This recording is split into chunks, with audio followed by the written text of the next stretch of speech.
Elise Adamson is still with us as well. Elise, as you know, many of the conservative justices on the Supreme Court have traditionally favored executive power, certainly in past cases. So what does that tell you about what they may ultimately decide in this case? Yes, Wolf, and I think we saw that just in what we just heard from the reporting with Gorsuch and Alito, willing to take up the case on the merits rather than deciding to not decide. It's just been described. I do think that we have seen an extreme expansion in the interpretation of executive power, and this is a real test.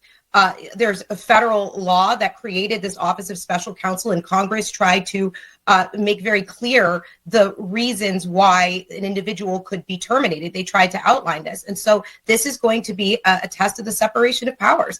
And so I think we can expect to see this court continue on their streak of their interpretation of executive power. And I do think there is a chance that the Supreme Court will rule in the Trump administration's favor in this case for those reasons.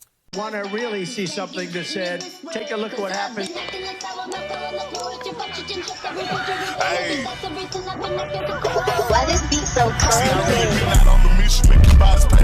We will make America proud again. And you try to kill our We will make America wealthy again. And yes, together, we will make America great again. Oh, wait a minute. Does that say CNN? All right. Let's get into it. Breaking news. God bless them beautiful patriots around the world, my brothers and sisters. I hope everybody is blessed, well, healthy, and that nothing but the best is going on in all you beautiful people's life. And just want to let you know, we just keep winning. And it's going to be win after win after win after win. Get ready. Buckle up. There's more breaking news coming into the Situation Room right now. We just got an important ruling from the U.S. Supreme Court on President Trump's attempt to remove a top federal watchdog. Our chief Supreme Court analyst, Joan Biskupik, is joining us right now. So what did the High Court just say, Joan? Sure. Good to see you, Wolf. This is the very first Supreme Court test of Donald Trump's second-term agenda. And I can tell you that the justices already were struggling. They essentially punted. This case, as you said, involved President Trump's ability to remove an appointee of President Biden who should have been able to serve a full 5-year term. He was just appointed last year, but Donald Trump is trying to remove this man. And lower courts had put a pause on Donald Trump's effort. He had come to the Supreme Court, then appealing, and the justices said, we're not going to quite decide yet. We're going to let this man, Hampton Dellinger, who's over this watchdog agency, stay in place for now. But we're going to revisit this probably after next Wednesday, when a lower court is going to have a hearing on the merits of this case over whether President Trump can remove this individual. This all goes to, as you know, Wolf, Donald Trump's efforts to really flex his executive branch authority. He's trying to remove so many people from offices. Flex the muscles, Donald! Literally dozens of lawsuits that are now percolating. And in this first one, the buddy, we got to walk you out. We got to walk you out. We're not quite ready to say the extent of President Trump's power, but they did. This is a partial win for the challengers to Donald Trump, because they're letting this individual, Hampton Dellinger, stay in office. So you know what the president had wanted was for the court to immediately say he has to go. Now there was a split in how the justices decided this, and let me just lay it out. First of all, it was an unsigned opinion, but the majority was saying that it needed to postpone any action till at least next week. Justices Gorsuch and Alito, two conservatives, said that they would have sided with President Trump and let him act in this case. Two of the strongest liberals, Justices Sotomayor and Jackson, said they would have totally sided with the challengers here with Mr. Dellinger. So it shows you that we get a little bit of a glimpse of some of the dilemma of the justices in this first major test, and we're just going to keep seeing them come week after week after week, Wolf. Sure we will. All right, Joan, thank you very much for that update. I want to bring in our legal experts to assess what's going on. Jennifer Rogers, how big of a setback potentially is this for the Trump administration?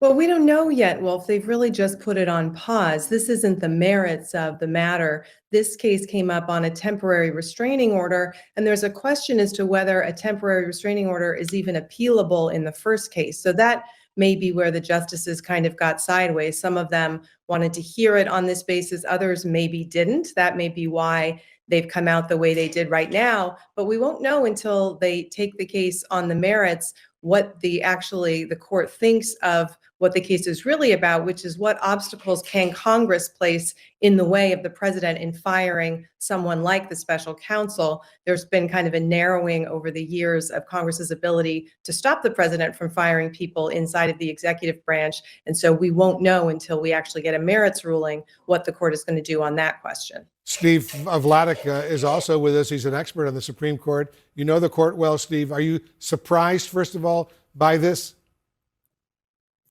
A little surprised, Wolf. I mean, I think it's odd for the court to issue a ruling that says we're not going to issue a ruling. But I mean, Jennifer's right that the procedural way this got to the court has a lot to do with why the middle of the court has acted the way it did. I think you had some real wariness, not just from one end of the court, from the other, of what would happen if the court started inviting the Trump administration or other litigants to come up to the court, even when all that's happened in the first lower court is a temporary restraining order. And so, Wolf, I'm a little surprised that they're deciding to not decide. But I think two critical points are the one Jennifer made, that they're still going to have to decide this sooner rather than later. And Wolf, two, this is about as good a case as there is for the Trump administration when it comes to the strength of the arguments against the removal protection for the special counsel. There's a reason why the Department of Justice wanted to bring this case to the justices first. Even if the court ultimately sides with President Trump, we shouldn't assume that that's an indicator of where it's going to go in the rest of its cases.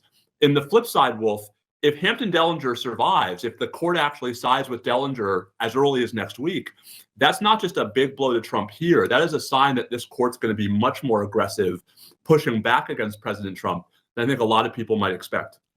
Elise Adamson is still with us as well. Elise, as you know, many of the conservative justices on the Supreme Court have traditionally favored executive power, certainly in past cases. So what does that tell you about what they may ultimately decide in this case?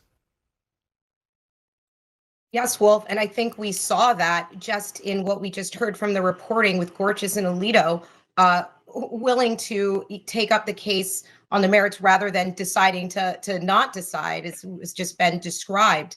I do think that we have seen an extreme expansion in the interpretation of executive power, and this is a real test.